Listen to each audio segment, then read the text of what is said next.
우리 하나님 말씀 함께 보도록 하십시다. 오늘은 두 군데를 보도록 하겠습니다. 이사야서 53장 6절하고 시편 23편 1절 6절 말씀 보도록 하겠습니다. 네, 이사야 53장 6절을 먼저 보도록 하겠습니다. 이사야 53장 6절 말씀 읽겠습니다. 예, 제가 공독하겠습니다. 우리는 다 양 같아서 그릇 행하여 각기 제 길로 갔거늘 여호와께서는 우리 모두의 죄악을 그에게 담당시키셨도다. 아멘. 또 한 구절이요. 시편 23편 1절로 6절씩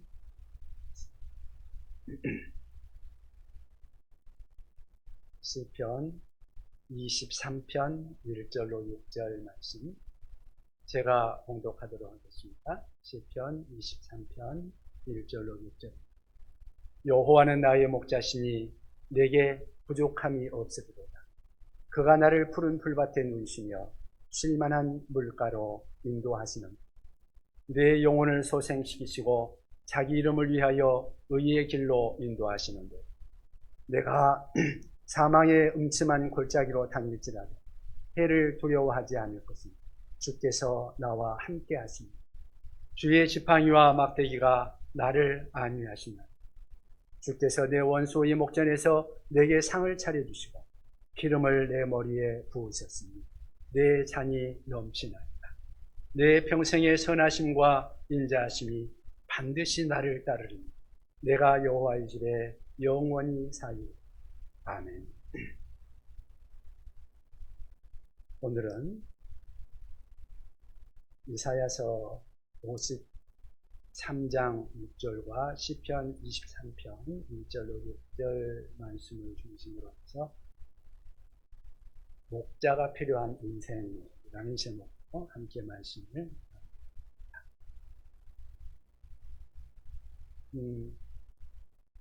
옛날에 우리나라는 100V 전기를 썼죠.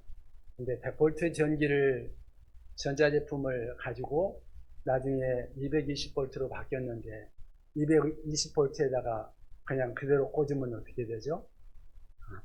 망가지겠죠. 고급 휘발유 차이다. 경유를 넣어버렸어요. 아무리 고급차라고 하더라도 그거 제대로 갈 수 있을까요? 문제가 생기겠죠. 무슨 말인가? 만사를 유익하게 그리고 제대로 사용하려면 그것이 무엇인가를 먼저 정확히 알아야 한다는 거죠. 인간도 마찬가지 아니겠어요? 행복하고 의미 있게 살아가려면 과연 인간이 누구냐 하는 것을 우리는 알아야 할 것입니다. 인간이 누구냐? 사실 이 말은 인간의 가장 오래된 질문이기도 하죠. 가장 진지한 질문이 바로 인간이 누구인가 하는 질문이죠. 수많은 철학자들, 현인들이 이 질문에 대해서 대답을 해왔는데요. 그 대표적인 사람 한 사람이 말한다면 프랑스의 천재 철학자였던 파스칼을 들 수 있을 것입니다. 그가 말한 인간에 대한 말들 몇 가지를 한번 예를 들어서 여러분들에게 말씀을 드려보겠습니다. 그는 이렇게 말합니다. 인간은 한 줄기의 갈대에 지나지 않는다. 인간은 실로 자연 가운데서도 가장 연약한 존재이다. 그러나 인간은 생각하는 갈대이다. 또 말하기를 인간이 더 밝은 빛에 거하면 거할수록 인간은 자신의 위대함과 비참함을 알게 된다. 인간은 자신이 비참하다는 것을 잘 알고 있다. 인간은 진실로 비참하다. 왜냐하면 인간은 실제로 비참하기 때문에. 그렇지만 인간은 자신의 비참함을 알고 있는 유일한 존재이기에 동시에 지극히 위대한 존재이다. 또 말합니다. 세상에는 두 종류의 인간이 존재한다. 하나는 인간을 죄인이라고 생각하는 자기 자신을 죄인이라고 생각하는 의인이고 또 다른 하나는 자기를 의인이라고 생각하는 죄인이다. 또 이런 말도 합니다. 인간은 천사도 아니고 짐승도 아니다. 그런데 불행한 사실은 천사를 흉내내야 할 인간이 짐승을 흉내내고 있다는 것이다. 천재 철학자답게 인간의 본질을 너무도 잘 드러내고 있는 말들이라고 할 수 있을 것입니다. 그런데 이러한 파스칼의 성찰, 이것은 대부분 성경에서 나왔다는 사실. 파스칼이 성경을 알고 성경에서 묵상하다가 나온 그러한 말이라는 사실이죠. 다시 말해서 성경이야말로 인간을 가장 잘 설명하는 책이요, 창조주의 의도가 가장 잘 들어가 있는, 창조주 하나님의 뜻이, 그 의도가 잘 드러나 있는 인간 매뉴얼이라고 할 수 있을 것입니다. 그 성경 중에서도 핵심적인 구절, 그 하나가 바로 오늘 우리가 읽었던 이사야서 53장 6절 말씀을 줄 수 있습니다. 이사야서 53장 6절에 뭐라고 말하고 있나요? 아까 우리가 읽었죠? 표시를 안 해놨죠? 찾으신 분들은 같이 한번 읽어보십시오. 이사야서 53장 6절 말씀, 다시 한번 다 같이 읽겠습니다. 시작. 우리는 다 양 같아서 그릇 행하여 각기 제 길로 갔거늘 여호와께서는 우리 모두의 죄악을 그에게 담당시키셨. 아멘. 우리는 다 양 같아서 그릇 행하여 각기 제 길로 갔다. 성경은 말하기를 죄인된 인간의 실존은 바로 길 잃은 양과 같다, 그렇게 말하고 있습니다. 또 오늘 읽은 시편 23편, 우리 시편의 진주라고도 하죠. 시편 23편 1절에는 뭐라고 말하고 있나요? 네, 여러분들 다 암송하고 있죠? 한번 암송해 볼까요? 시편 23편 1절 다 같이 암송합니다. 여호와는 나의 목자시니 내게 부족함이 없으리로다. 아멘. 여호와는 나의 목자시다. 우리 하나님 여호와가 나의 목자가 되신다고 다윗은 고백하고 있습니다. 여러분, 우리 인간의 실존이 양이라면 우리 하나님은 그 양의 목자가 되신다, 그렇게 말씀하십니다. 양과 같은 인간의 수많은 문제에 대하여 하나님이 목자로서 해답이 되어주신다. 오늘 우리에게 이렇게 말씀해 주고 있는 것입니다. 따라서 오늘 말씀을 통해서 먼저 양과 같은 우리 인간, 문제 속에 있는 우리 인간 실존이 어떠한지 살펴보면서 하나님이 어떻게 우리 문제에 대한 해답이 되시는지를 함께 생각해 보기를 원합니다. 여러분, 양과 같은 인간, 도대체 누구일까요? 첫째는 인간은 방향을 잃고 사는 존재라는 것입니다. 방향을 잃고 사는. 하나님을 떠난 인간은 다 양과 같아서 그릇 행하여 가지 말아야 할 길을 가면서 헤매고 있습니다. 여러분, 양이 개나 소나 이런 짐승들과 비교해서 차별화된 현저한 다른 특성 한 가지가 있는데 그것이 무엇인지 아십니까? 그건 방향 감각이 없다는 거예요. 제가 어렸을 때 개도 길러보고 소도 길러봤는데요, 개하고 놀다가 어디 가서 놀다가 그냥 개 떼어놓고 와도 개가 찾아옵니다. 집에. 뭐 걱정할 거 없어요. 그냥 오면은 지가 알아서 와요. 소도 키워봤는데요, 소는 덩치가 크잖아요. 그러니까 앞에서 끌고 가면 잘못하면 큰일 나요. 그러니까 뒤에서 들여가가지고 소 여물을 풀을 뜯기고 나서 집에 이제 가야 될 때가 되면 소를 끌고 집에 갑니다. 근데 내가 앞에서 끌고 가는 게 아니라 뒤에서 그냥 따라만 갑니다. 그러면 소가 알아서 집으로 가요. 내가 이리 가라 저리 가라고 말할 필요가 없어요. 그런데요, 양은 어떨까요? 양은 집에서 조금만 멀어지면 어디로 가야 할지를 몰라요. 양은 방향 감각이 없어서 자기 집을 찾아가지를 못합니다. 그런데 성경은 뭐라고 말하느냐?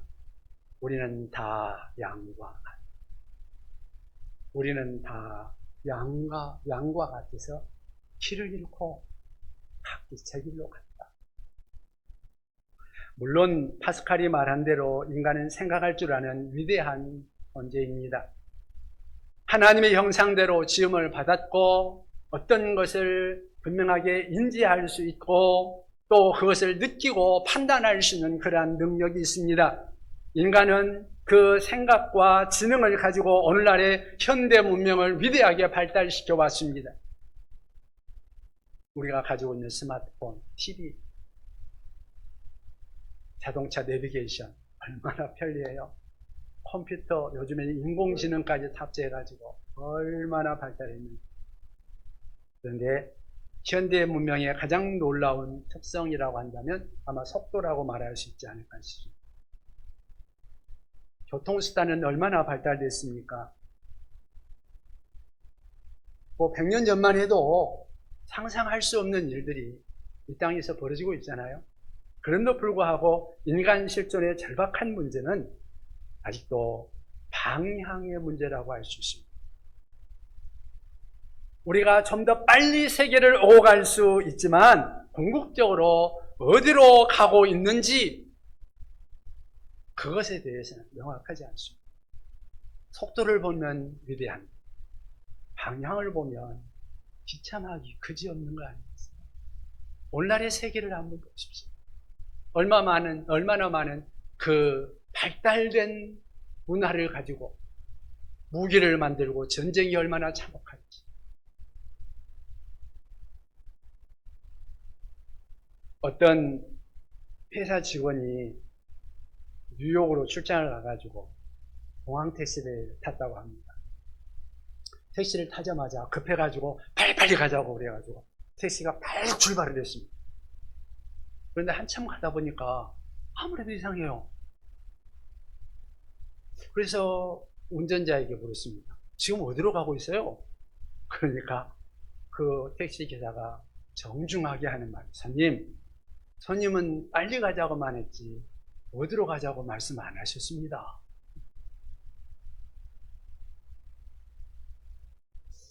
우리가 그런 것은 아닌가? 빨리 서둘러서 일하고 빨리 많이 일하는 것, 그것만이 명사가 아니지 않을까요? 잘못된 방향을 향해 열심히 뛰고 있는 경주자를 한번 생각해 보십시오. 열심히 뛰고는 있는데 엉뚱한 데로 가고, 그 얼마나 안타까운 것입니까? 혹시 그것이 우리의 모습이 아닌가 그 말. 너무나 우습지만, 너무나 우습고 참 허탈한 말이 혹시 나의 이야기인가? 도대체 우리는 무엇을 위해서 일하고 있습니까? 내 인생은 어디로 가고 있습니까?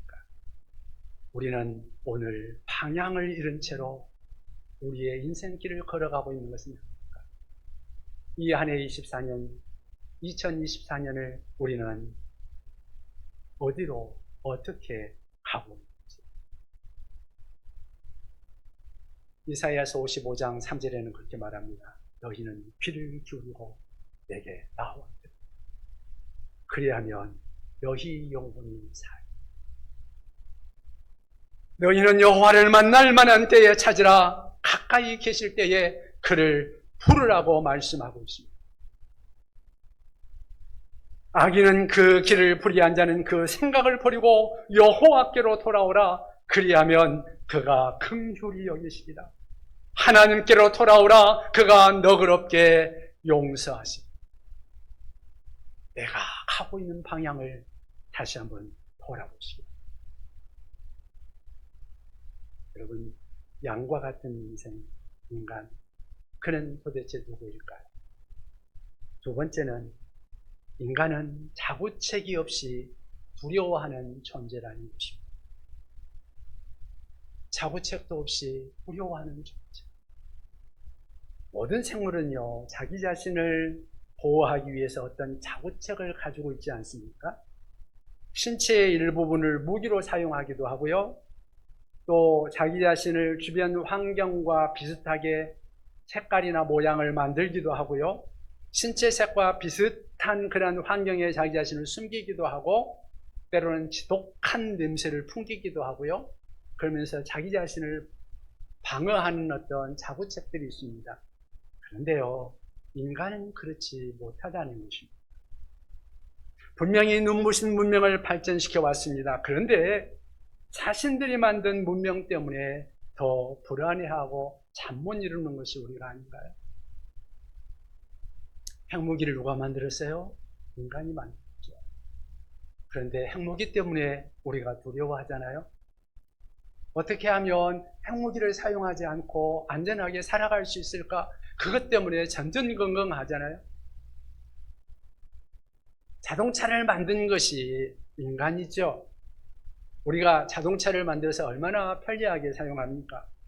요즘 우리나라 자동차 기술이 이제 세계 어디에 내놔도 별로 빠지지 않는 그러한 우수한 성능을 자랑하고 있습니다. 그런데도 불구하고 자동차 사고는 여전히 지금도 나고 있지 않아요? 그래서 자동차 사고 때문에 우리가 불안해 하잖아요. 혹시 또한 우리가 병원에 갔다가 건강검진을 받는데 종양입니다, 그렇게 말을 하면 얼마나 우리의 마음이 불안해지고 그냥 힘이 쑥 빠지고 그렇게 두려워하는 그런 상태에 빠진 것이. 우리 인간은 두려워하는 존재인 것 같습니다. 그래서 성경은 말하기를 우리는 다 양과 같다, 그렇게 말합니다.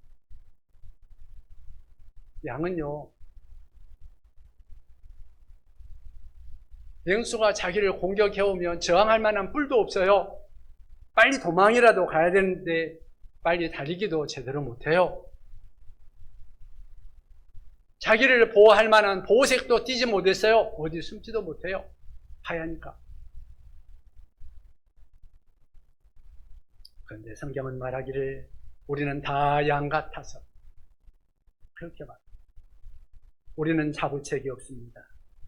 그래서 겁이 나고 두렵습니다.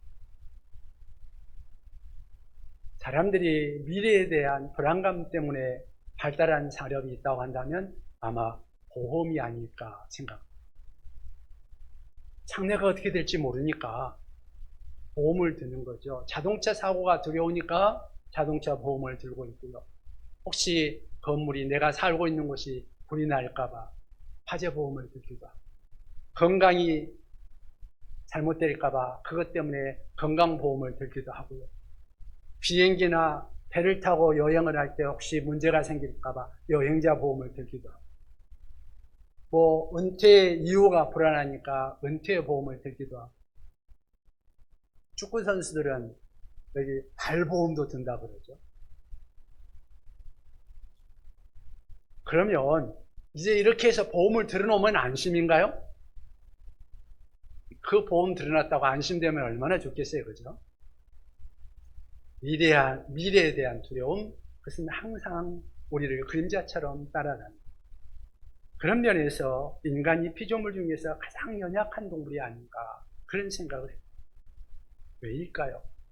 왜 인간이 이런 두려움의 존재가 되었을까요? 성경은 인간이 지닌 이런 실존적인 두려움이 타락의 결과라고 말합니다. 타락의 결과다. 사실 하나님께서 에덴 동산을 지어놓고 아담 하와를 그곳에서 살게 했을 때 그 환경은 가장 아름다운 곳, 가장 좋은 곳이 아니었습니까? 모든 것들이 갖추어져 있는 그곳에 아담 하와가 범죄하자마자 나무 그늘 뒤에 숨어서 하나님 앞에 뭐라고 고백합니까? 하나님, 내가 벗었으므로 두려워하여 숨었나이다. 그 좋은 곳에서 내가 벗었으므로 숨었다. 오늘 저와 여러분의 두려움은 무엇입니까?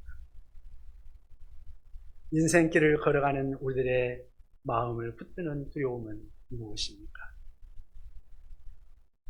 이 두려움을 이길 수 있는 길, 선한 목자 되신 예수께로 나오는 거 아닐까요? 그리고 그분을 따르는 게 아닐까요? 로마서 8장 34절에 그렇게 말합니다. 누가 정죄하리요? 죽으실 뿐 아니라 다시 살아나신 이는 그리스도 예수시니 그는 하나님 우편에 계신 자요 우리를 위하여 간구하신 자신, 우리의 목자 되신 그분께서 우리를 위해서 지금도 붙들고 계시고 간구하고 계신다고 말씀하십니다.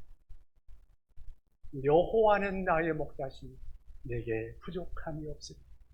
시편 기자는 고백하고 있습니다.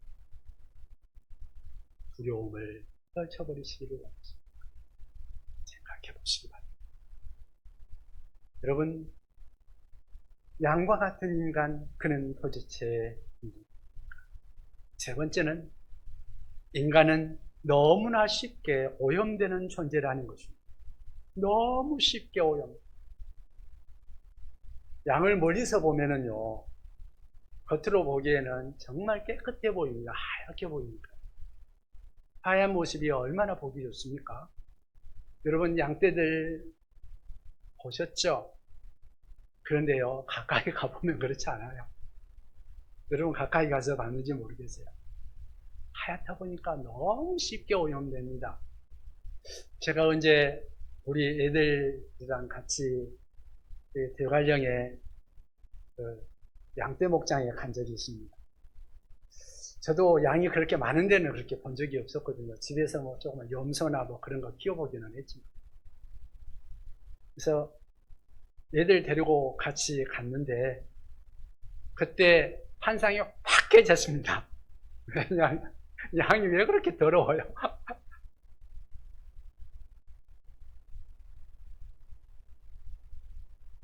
여러분, 그런데요, 냄새나고 더러운 그 양, 그런데요, 스스로 그 양은 자기 자신을 깨끗게 하지도 못합니다.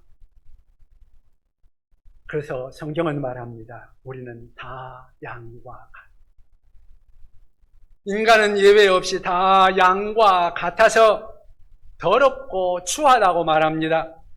그래서 바울 사도는 로마서에서 그렇게 고백합니다. 모든 사람이 죄를 범하였으며 다 하나님의 영광에 이르지 못하더니 의인은 없나니 하나도 없습니다. 네. 물론 우리들 노력은 하죠. 율법을 지키고 좀 선하게 의롭게 살고자 이런저런 일들을 행하기도 하잖아요. 그렇지만 그 어떤 스스로의 노력으로도 스스로를 의롭게 할 수 있는 육체가 하나도 없다는 것입니다.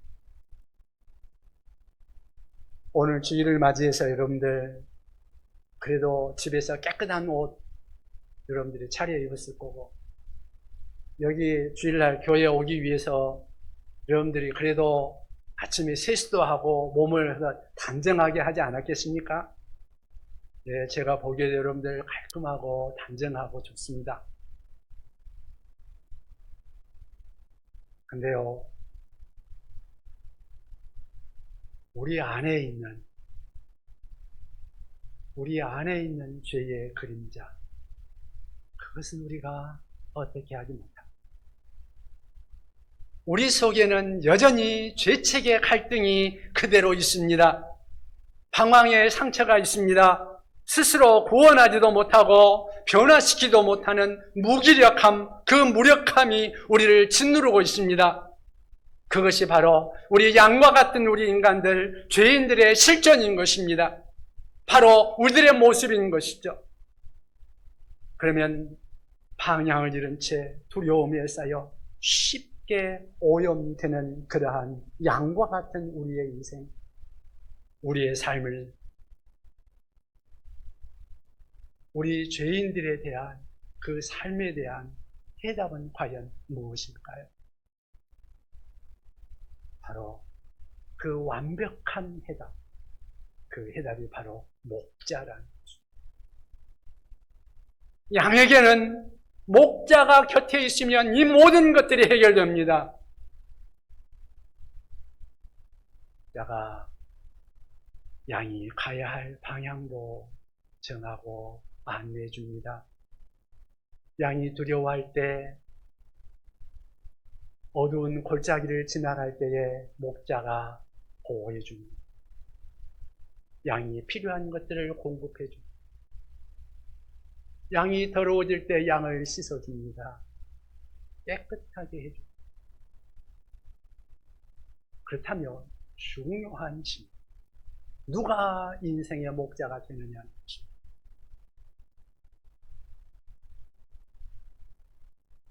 나라의 대통령, 우리의 목자가 될 수 있을까요? 학교의 선생님, 아니면 현대의 문명, 아주 훌륭한 지식인들, 우리를 그렇게 목자가 되어서 인도해 줄 수 있을까요? 어쩌면 훌륭한 현인들이 우리들에게 인생을 살아가는 데 많은 도움을 줄 수는 있을 것입니다. 그러나 진정한 우리의 목자, 그거는 인생 중에서 찾을 수가 없다는 것이 현실 아니겠습니까? 우리 성경 본문에 나오고 있는 시편 23편 1절에 뭐라고 말씀하고 있습니까? 우리 한번 다시 한번 암송해 보십시다. 시편 23편 1절을 우리 다 같이 암송해 보겠습니다. 여호와는 나의 목자시니 내게 부족함이 없으리니. 아멘. 여호와 하나님, 그분이 나의 목자가 있습니다. 여호와라는 말은 우리 하나님의 다른 이름이죠. 따라서 여호와가 나의 목자이시다, 여호와께서 나의 목자가 되셔서, 하나님께서 나의 목자가 되셔서 내게 부족함이 없이 채워주신다, 이것이 우리들에게 얼마나 큰 은혜가 되는지 모릅니다. 구약성경에 보면 여호와라는 말이 7,000번 정도 나옵니다. 여호와라는 말은 스스로 있는 자라는 그런 의미가 있습니다. 우리 여호와라는 그 이름은 누구 도움이 없이도 스스로 존재하는 분이라는 뜻입니다. 하나님 외에 스스로 존재할 수 있는 자가 온 세계에 아무도 없습니다. 하나님만이 스스로 존재하는 분이요, 이 세상 환경에 관계없이 초월해서 존재하시는 분이십니다. 무에서 유를 창조하는 능력의 하나님이시요, 만물이 그를 힘입어서 지금도 존재하고 있습니다. 그래서 그분은 약하기 그지없는 우리 인간의 목자가 되어줄 수 있는 유일한 분이십니다. 그런데 그 여호와께서 어느 날 길을 잃어버리고 방황하고 있는 양들을 위해서 사망의 음침한 골짜기와 같은 이 땅에 그분이 찾아오셨습니다. 그분 이름이 누구예요? 예수 그리스도. 우리 예수님이시죠. 우리 예수님은 스스로 말합니다. 나는 선한 목자라, 내가 양들을 위하여 목숨을 버린다고 말하고 있습니다. 양들을 위하여 모든 것을 쏟아부으시고 목숨까지 내어주신 그분은 우리 안에 99마리의 양을 두고 잃어버린 한 마리의 양을 찾아 나서시는 그러한 분이십니다. 그래서 그의 목자가 되어주시고 양들의 필요를 적절하게 채워주시며 풍성한 삶을 얻을 수 있도록 우리를 친히 붙들어 인도해 주십니다. 양과 같은 우리 인생에게 진짜 중요한 결단이 있다면 그것은 바로 우리의 목자 되신 그 예수님, 내가 인격적으로 나의 목자로, 나의 구주로 그분을 모셔드리는 것입니다. 그리고 날마다 목자 되신 그분의 음성을 듣기를 원하여서 이 말씀을 읽고 듣기를 힘쓰고 그분 앞에 나아가 기도의 자리로 나아가기를 힘쓰며 예배의 자리로 나와 그분을 뵙기를 소망하는 그러한 삶이 필요한 것입니다. 원하기는 예수님을 우리의 삶의 내 인생의 목자로 모셔드릴 수 있기를 바랍니다.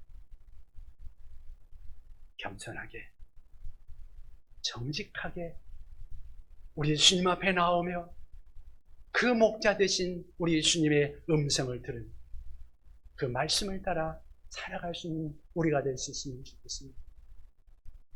그러면 그가 우리를 푸른 풀밭에 누이실 것이요 목자 되신 그분이 우리의 영혼을 소생시켜 주실 것입니다. 그분이 사망의 심한 골짜기를 지나갈지라도 지켜주실 것입니다.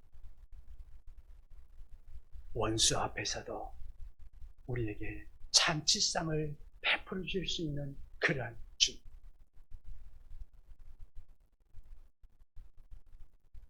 한 해가 지나가고 또 우리의 인생길이 다 가고 있는 이 시점. 나를 보면 어쩌면 여전히 양과 같지만 위대하신 목자 예수님을 중심의 모습. 우리 주님 바라보고 우리의 인생길 주님과 동행하며 마무리한 승리할 수 있는 우리의 인생이 되길 바랍니다.